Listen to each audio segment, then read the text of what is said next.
ಸ್ನೇಹಿತರೆ ನಮಸ್ತೆ. ಇದೇನು ಕಾಣ್ತೀವಿ ನಮ್ಮ ಎರೆಭೂಮಿ ಪಿತ್ರಾರ್ಜಿತಕ್ಕೆ ಬಂದಂಥ ಆಸ್ತಿ ಸುಮಾರು ಒಂದು 10 ಎಕರೆ. ಇದು ಅದು ಕಟ್ಟೆ ಅಂತೇಳಿ ನೀರಿತ್ತು ಲಾಸ್ಟಿಗೆ ಅದು ಕಟ್ಟೆಗಳು ಅಂತ ಹೇಳ್ತಾರೆ ಬಯಲು ಸೀಮೆಗಳಿಗೆ. ಇಲ್ಲಿ ಈರುಳ್ಳಿ ಹಾಕಿದ್ದಾರೆ ಮಣ್ಣಾರು.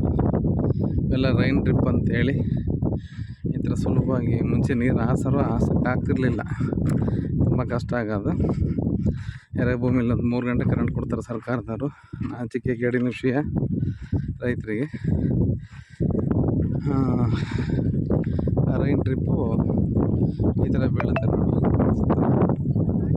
ಈ ಥರ ಕಾಣಿಸುತ್ತೆ ನಿಮಗೆ. ಬಿಡೋದ್ರಿಂದ ಒಂದು ತೇವಾಂಶ ಕಾಪಾಡ್ಕೊಳ್ತಾ ಇರ್ತೀವಿ. ಬೀಜಗಳು ಚೆನ್ನಾಗಿ ಬರುತ್ತೆ. ತುಂಬ ಬೀಜಗಳು ಹರಿದಾಡೋ ಚಾನ್ಸಸ್ ಇರ್ತಾಯಿತ್ತು.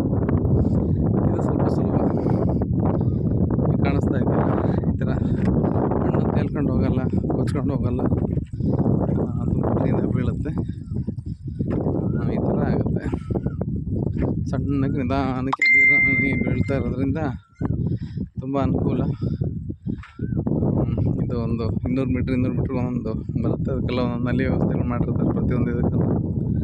ಆ ಥರ ಒಂದು ಮೇನ್ ಪೈಪ್ಲೈನ್ ಹಾಕೊಂಡು 2 ಇಂಚಿನ ಪೈಪ್ಲೈನ್ ಹಾಕೊಂಡು ಅದಕ್ಕೆ ಜೋಡಿಸ್ಕೊಂತ ಬರೋಂಥದ್ದು. ಆ ಥರ ಕಾಣಿಸ್ತಾ ಇದೆ ನೋಡಿ, ಕಾಣಿಸ್ತಾ ಇದೆ. ಸಣ್ಣಕ್ಕೆ ಜರಿ ಬರ್ತಾ ಇರುತ್ತೆ. ಆ ಥರ ಒಂದು 3 ಗಂಟೆ ಕರೆಂಟಲ್ಲೂ 1 ಎಕರೆಗೆ ತೇವಾಂಶನ ಉಳಿಸ್ಕೊಳಕ್ಕೆ ಒಂದು ವ್ಯವಸ್ಥೆ ಆಗುತ್ತೆ. ಅಷ್ಟರೊಳಗೆ 1-2 ಅಡ್ಡ ಮಳೆ ಬರುತ್ತೆ, ಮತ್ತು ಹೇಗಾಗುತ್ತೆ ಇದು ವ್ಯವಸ್ಥೆ.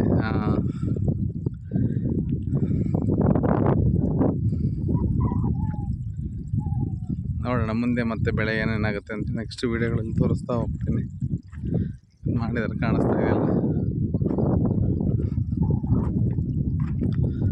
ಥ್ಯಾಂಕ್ ಯು, ನಮಸ್ತೆ.